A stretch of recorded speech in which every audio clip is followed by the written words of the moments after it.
Very good evening मित्रों।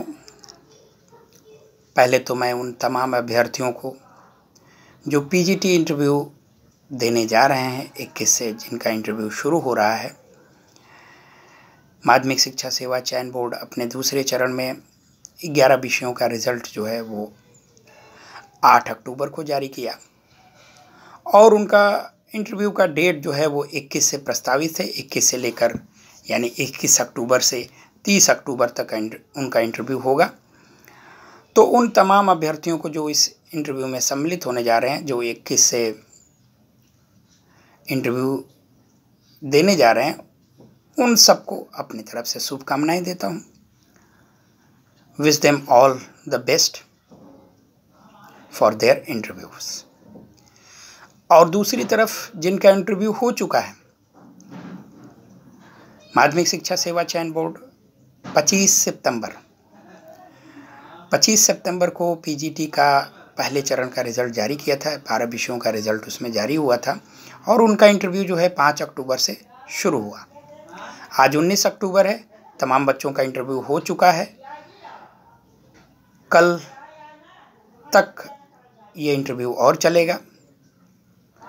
तो उन तमाम अभ्यर्थियों का जिनका इंटरव्यू हो चुका है, जो रिज़ल्ट के आस में बैठे हैं, इंतज़ार में बैठे हैं, उन सबको भी हम अपने तरफ से शुभकामनाएं देता हूं और उम्मीद करता हूं कि वो उनका भविष्य जो है वो उज्जवल रहे, वो आगे बढ़ें, देश के, समाज के निर्माण में सहयोग करें। मित्रों, जिनका इंटरव्यू 21 से है, वो बार बार फ़ोन करके प्रश्न पूछते हैं कि चरित्र प्रमाण पत्र कहाँ से बनवाएं, मेडिकल सर्टिफिकेट कहाँ से बनवाएं। तो मैं इस हेतु पूरी जानकारी आपको वीडियो के माध्यम से, मैं खुद अपना जो चरित्र प्रमाण पत्र कहाँ से बनवाया और मेडिकल सर्टिफिकेट कहाँ से बनवाया, वो तमाम जानकारियाँ दे चुका हूँ और उम्मीद करता हूँ कि आप उन तमाम जानकारी को ग्रहण किए होंगे और अपना सारा डॉक्यूमेंट्स जो है तैयार कर लिए होंगे। समय से पहले अगर तैयारी नहीं करेंगे तो आपको समस्या होगी।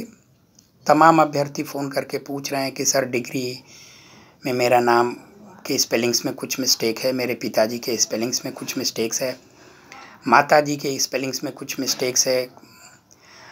तो अगर इस तरह की समस्या है, चूँकि समय नहीं है, अब आप उसको दुरुस्त नहीं करवा सकते, समय का अभाव है। माध्यमिक शिक्षा सेवा चयन बोर्ड भी इस बात को समझेगा। उसके लिए आप एफिडेविट बनवा लीजिए। आप अपनी सारी परेशानी, व्यथा जो है किसी वकील, कचहरी के वकील के सामने रखिए। वो सारा मैटर समझ करके आपको जो है, जो उपयुक्त शपथ पत्र है वो बना देंगे। 100-150 लेते हैं, तो वो ज़रूर बनवा लीजिएगा। सबसे पहले चीज़ कि आप, और ख़ास तौर से वो अभ्यर्थी जो पहली बार इंटरव्यू देने जा रहे हैं, वो बिल्कुल घबराए नहीं, मेरी बात को माने। जैसे ही आप वहाँ पहुँचेंगे, 15 से 20 मिनट के बाद आप पूरी तरह से सामान्य हो जाएंगे, क्योंकि तुरंत इंटरव्यू होता नहीं है। आप जाएंगे, आपका सारा डॉक्यूमेंट्स जो है वेरीफाई किया जाएगा, एक एक करके बुलाया जाएगा। उसमें समय लगता है। डॉक्यूमेंट्स वेरिफिकेशन में हाई स्कूल का एक जगह होगा, इंटर का डॉक्यूमेंट्स एक दूसरी जगह कोई क्लर्क करेगा, तीसरी जगह बीए का होगा, चौथा, ऐसे आपको घूमना है। डॉक्यूमेंट्स वेरिफिकेशन के बाद आपको एक चिट मिलेगी। उस चिट को लेकर के आपको बताया जाएगा कि इस कक्ष में जाइए। तो जिस बोर्ड में आपका इंटरव्यू पड़ा रहेगा, उस बोर्ड में आपको भेज देंगे।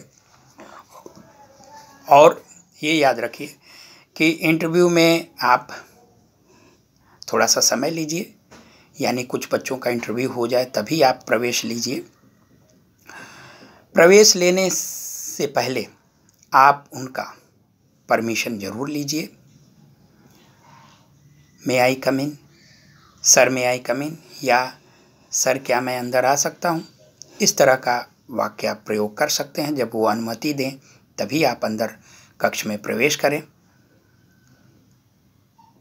जब तक वो बैठने को न कहें आप बैठे नहीं, और जब आप बैठ जाएं तो थैंक यू ज़रूर बोलें। 2 एक्सपर्ट्स होते हैं, 1 सदस्य होते हैं। आपको सदस्य के बारे में पता चल जाएगा, क्योंकि पर्ची जब आप छोटी सी पर्ची जो मिलती है आप सदस्य को ही देंगे। मित्रों, एक्सपर्ट्स जो है वो प्रश्न पूछते हैं। इस बार इंटरव्यू मात्र 4 से 5 मिनट ही चलेगा, तो इसलिए आपको ज़्यादा प्रश्नों का सामना नहीं करना पड़ेगा। और जिस प्रश्न को आप समझ न पाएं या उसके उत्तर आपको नहीं मालूम हो, तो उन प्रश्नों को आप सॉरी कह दें। आप बेवजह इधर उधर की तुक्का लगाने की कोशिश न करें। अगर तुक्का लगाना ही है तो उससे पहले उन जो प्रश्न पूछ रहे हैं उनसे कह दीजिए कि सर संभवतः ये उत्तर है, मेरे दिमाग में ये समझ में आ रहा है, ये ज़रूर बता दीजिएगा। उत्तर अगर आप नहीं बताते हैं तो उससे ज़्यादा फर्क नहीं पड़ता है, लेकिन अगर आप उनको इधर उधर घुमाने की, बहलाने की का प्रयास करेंगे और उनको अगर समझ में आ गया तो ये ठीक नहीं रहता है। मित्रों, ड्रेस के बारे में आप सिंपल सा ड्रेस पहने, जैसे कलरफुल ड्रेसेस ना हो, चाहे वो गर्ल्स हों चाहे बॉयज़ हों, कलरफुल ड्रेसेस नहीं पहने। चप्पल में ना जाएं, लेदर का जूता हो, काले रंग का या लाल रंग का, सफ़ेद शर्ट और पैंट जो है वो ब्लू कलर का हो या काले कलर का हो। बेल्ट ज़रूर लगाए रहें, टोपी वगैरह ना पहने। ड्रेस कोड ज़्यादा मायने इसमें नहीं रखता, बस इसका ध्यान रखना है, इतनी बातों का ध्यान रखना है। उम्मीद करता हूँ कि आप समझ गए होंगे, और अगर कोई बात आपको समझ में न आए तो उसको लेकर के आप बेवजह परेशान मत होइएगा, क्योंकि माध्यमिक शिक्षा सेवा चयन बोर्ड भी इस बात को समझ रहा है कि बच्चों को समय कम मिला है। वो भी एक तरह से सुप्रीम कोर्ट के गाइडलाइंस को फॉलो कर रहा है, सब कुछ यथाशीघ्र करने की कोशिश कर रहा है, तो वो भी सारी बातों को, सारी समस्याओं को आपका समझता है और आपको बेवजह परेशान करने की कोशिश नहीं करेगा। आप मजबूत बनिए, स्ट्रांग बनिए, मानसिक संतुलन अपना बनाए रखिए, स्वास्थ्य पे ध्यान दीजिए और इंटरव्यू में सिलेक्ट होइए। यही मेरी आप लोगों से आग्रह है, इच्छा है, और यही मैं ईश्वर से प्रार्थना करता हूँ कि सबके साथ भला हो। नमस्कार, जय हिंद, जय भारत।